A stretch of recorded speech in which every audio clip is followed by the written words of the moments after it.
English medium की स्कूलें शुरू कीजिए। इन्होंने स्कूलें शुरू की लेकिन दूसरे निर्वाचन क्षेत्र में की। इन्होंने स्कूलें शुरू की लेकिन दूसरे निर्वाचन क्षेत्र में की, उत्तर नागपुर में की नहीं है। कई कई ज़मीनें ढूंढकर वहाँ पर मैं हॉस्पिटल बना कर देने की बात कही थी। महानगर पालिका ने इस पर अनसुनी कर दी। उत्तर नागपुर विधानसभा सीट कांग्रेस की परंपरागत सीट रही है। 2 बार भाजपा जीती, उससे पहले आरपीआई या अन्य दल जीते। 2014 को छोड़ दिया जाए तो 1999 से कांग्रेस के नितिन राउत यहां से जीत रहे हैं। 2019 और 2024 के लोकसभा चुनाव में भी इस सीट पर भाजपा पिछड़ गई। इस बार मत विभाजन के लिए भाजपा ने प्रयास किए लेकिन सफल नहीं रही। सबसे अधिक 26 उम्मीदवार इसी क्षेत्र में थे, लेकिन भाजपा और कांग्रेस के अलावा अन्य दल के उम्मीदवार 4 डिजिट के आंकड़े को भी पार नहीं कर पाए। चुनाव के दरमियान जब मैं पूरा निर्वाचन क्षेत्र में घूम रहा था, मैंने देखा कि महानगर पालिका की जो स्कूलें हैं बहुत सारी बंद पड़ी है।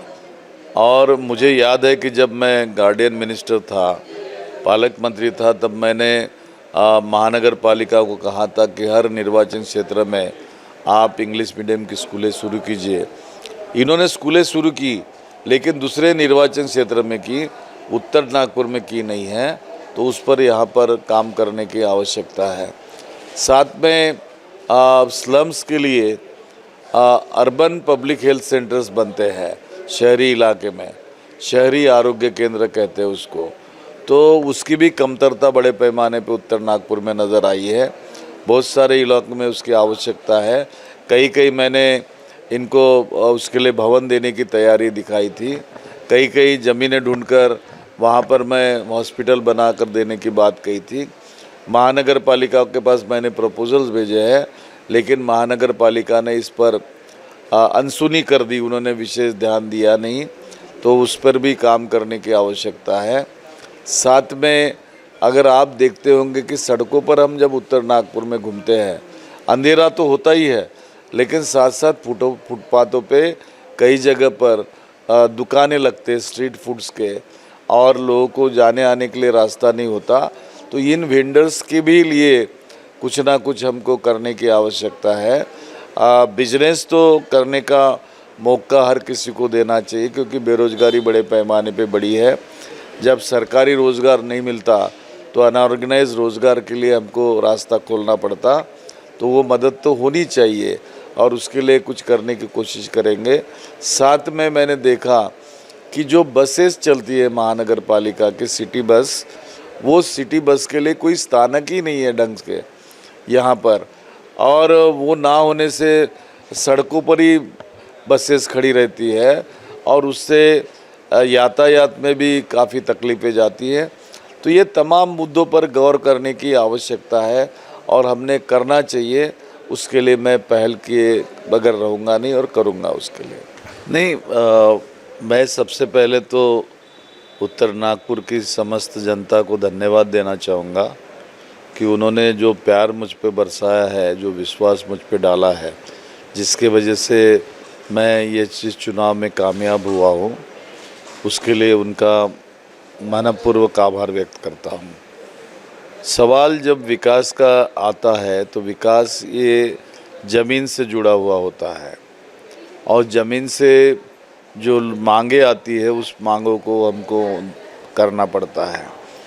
3-4 प्रकार के इश्यूज़ उत्तर नागपुर में बड़े हैं, जिसमें एक तो काफ़ी पुरानी सदियों से, यानी तकरीबन 50-60 साल पुरानी सीवर लाइंस इस उत्तर नागपुर में है। तो वो सीवर लाइंस भी बदली करने का बहुत बड़ा टास्क यहाँ पर है।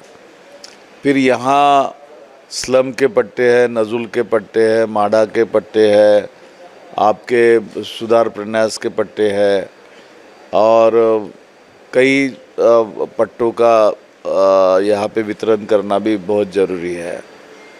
और ये सब करते वक्त हमें स्लम्स की जो बात आपने की विकास की, तो स्लम्स में काफ़ी जगह पे काम हो चुका है। जो भी थोड़ा बहुत बचा है उसको हम करने की कोशिश करेंगे। खास करके आजकल सीमेंट कंक्रीट के रोड बनाने की मांग ज़्यादा आती है, तो उस पे ध्यान दिया जाएगा। एक सुरक्षा का भी विषय है। कहीं कहीं सीसीटीवी कैमरेज की डिमांड स्लम्स में बड़े पैमाने पे हो रही है कि रात को हुड़दंग होता है, हमको तकलीफ भी होती है, तो उस पर भी सुरक्षा की मांग को गौर करना पड़ेगा। ट्रैफिक की समस्या बड़े पैमाने पे है। चौराहे पे पुलिस नहीं रहती, सिग्नल्स पे बहुत ज़्यादा रश रहता है और फुटपाथ की हालात भी बहुत ख़राब है। चूँकि IRDP में हमने जो रोड बनाए थे वो रोड को महानगर पालिका उसको मेंटेन करने में कहीं कम पड़ गई है और उन्होंने उस रोड की चौड़ाई तक के उसका डामरीकरण नए ढंग से किया नहीं, रास्ते बनाए नहीं, फुटपाथ टूट चुकी है, फुटपाथ के अंदर की जो ड्रेन्स है वो ड्रेन्स भी ब्लॉक्स हो चुके कई बार। तो ऐसे लगातार कई इश्यूज़ रहने के साथ साथ महानगर पालिका ने पिछले 2014 में उत्तर नागपुर की कई लाइब्रेरीज़ और रीडिंग रूम्स अपने कंट्रोल में ले ली, कब्जे में ले ली। कई मैदान गार्डन्स उन्होंने अपने कब्जे में ले लिए, स्विमिंग पूल अपने कब्जे में ले लिए, लेकिन उस पर 1 रुपया भी उन्होंने अभी तक खर्चा किया नहीं है। उसके भी इश्यूज़ इसमें आने वाले हैं और बहुत सारे लेआउट्स में और जगह पे मैंने देखा तो वहाँ अंधेरा बहुत रहता है। तो अंधेरा के वजह से असुरक्षा होती है और वहाँ पर कई वारदातें भी संभव हो सकती है, तो वो भी इश्यूज़ रहेंगे। आउटर एरिया में 1900 लेआउट का बहुत बड़ा एरिया है और उसको NIT के माध्यम से डेवलप करना है।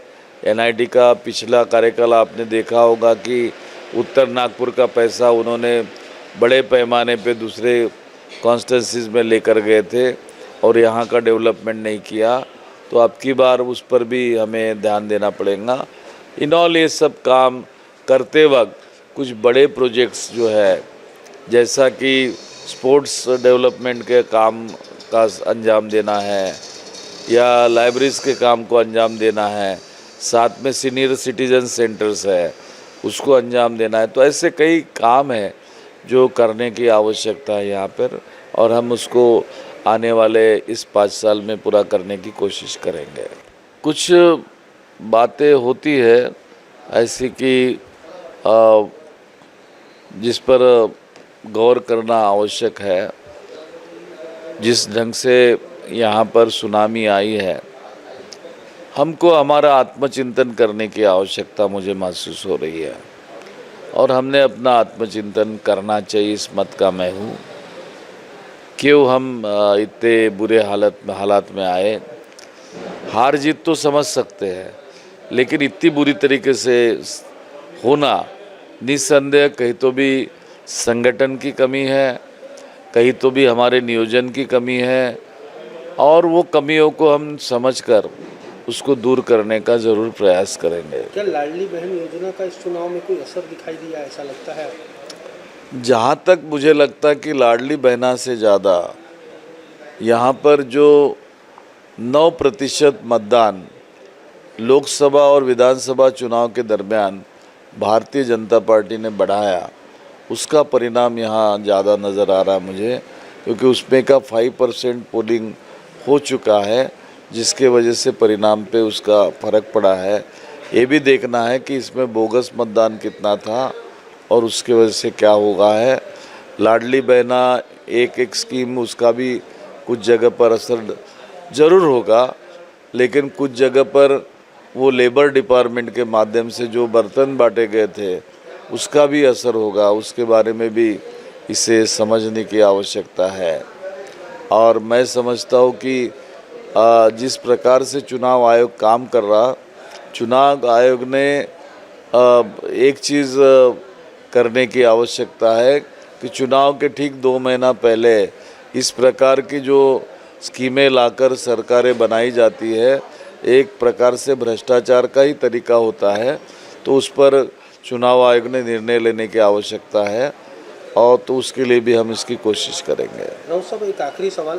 प्रदेश अध्यक्ष नाना पटोले ने अपने पद से इस्तीफा दिया है, क्या लगता है नए अध्यक्ष क्या नितिन राउत दिखाई देंगे महाराष्ट्र में? मुझे जानकारी नहीं। पहली तो नाना पटोले जी ने अपना इस्तीफा दिया या नहीं दिया इसकी जानकारी मुझे नहीं है, और अध्यक्ष नियुक्त करने की जिम्मेदारी जो होती है वो हमारे कांग्रेस हाईकमांड की होती है। मुझे कहीं से भी ऐसा कुछ नहीं है।